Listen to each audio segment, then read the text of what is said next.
চট্টগ্রামের new market এলাকা সংলগ্ন রিয়াজ উদ্দিন বাজার। ৭ জুলাই এখানকার পাখিগুলিতে বিড়ালের খাবার কিনতে যাওয়া শাহাদাত হোসেন মনাকে দেশীয় অস্ত্র দিয়ে কুপিয়ে হত্যা করা হয়।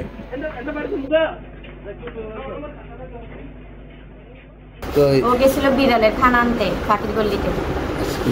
হ্যাঁ, ওখানে গেছে, ওখানে ধরে ওকে সবাই মিলে মারছে।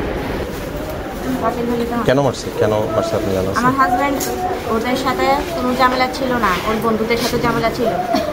তো ওরা জোয়ার বুট চালায় যায়, ও বারণ করছে। কোথায় চালাই জোয়ার বুটটা? নিউ মার্কেট পাখির গলির ওদিকে। তো ও নাকি বারণ করছে। এগুলো অনেকদিন আগে ঝামেলা হয়েছে। তো ওকে অনেকদিন ধরে খুঁজছিল মারার জন্য। খানা নিতে যখন গেছে বিড়ালের দোকানে, তখন ওখানে ওকে খুঁজতে ওরা ধরে অনেকজন ছিল, ওরা ধরে ইচ্ছা মতো কুবাইছে, ওর পায়ের তালকা মালকা সব কেটে ফেলছে।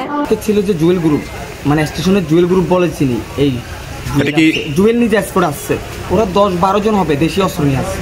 আমি করে হিরা মারি এই শাটার বন্ধ করে দিই, জুয়েলে কত মাগির ফাইনাল ল, এবার আমরা ডরে হয়ে আমরাও তো দিছি, হেরে ঘরে দিয়ে আসি, দেখি সাইডে এই দোকানে পড়ে গেছে, দোকানদারে আনি দিয়ে গেছে।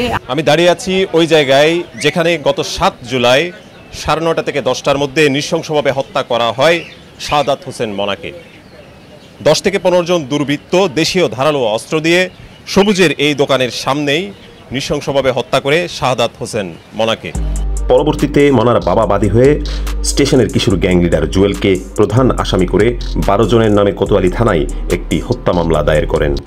মামলার সূত্র ধরে পুলিশ গত 12 জুলাই সিলেট থেকে আটক করে জুয়েল সহ 4 জন আসামিকে। উল্লেখ্য, প্রধান আসামি জুয়েলের বেড়ে ওঠা নগরীর নতুন স্টেশনের পেছনের 7 নং বাস স্ট্যান্ডের ভাসমান বস্তিতে। বেশ কয়েক বছর যাবৎ জুয়েল হকার চাঁদাবাজি থেকে শুরু করে স্টেশনের মাদক সাম্রাজ্য নিয়ন্ত্রণ করে আসছে। এছাড়াও রেলের জায়গা দখল করে 2টি সামাজিক ক্লাবের নামে জুয়ার আসর চলত জুয়েলের শেল্টারে। চট্টগ্রামের প্রথম সারির একটি পত্রিকায় উঠে আসে জুয়েলের আরও বিভিন্ন অপকর্মের সূত্র, যেখানে বলা হয় নগর যুবলীগের একজন নেতার ছত্রছায়ায় জুয়েলের অপকর্মের ডালপালা আরও বিস্তৃত হচ্ছিল দিনকে দিন।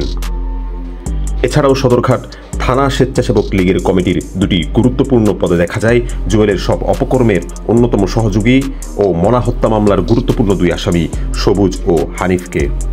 এ বিষয়ে জানতে চাওয়ার জন্য নগর স্বেচ্ছাসেবক লীগের সাধারণ সম্পাদককে বেশ কয়েকবার ফোন করেও পাওয়া যায়নি। এ বিষয়ে কোতোয়ালি থানার ভারপ্রাপ্ত কর্মকর্তা ক্যামেরার সামনে কোনো কথা না বললেও তিনি জানান মামলার মোট 6 জন আসামি গ্রেফতার করা হয়েছে এবং পুরনো দ্বন্দ্ব ও প্রভাব বিস্তারকে মূল কারণ হিসেবে ধরে নিচ্ছে পুলিশ। তিনি আরও জানান ভবিষ্যতে অত্র এলাকার সব আবর্জনা পরিষ্কারের পরিকল্পনা রয়েছে তাদের। মোহাম্মদ আকিল, চট্টল ভয়েস।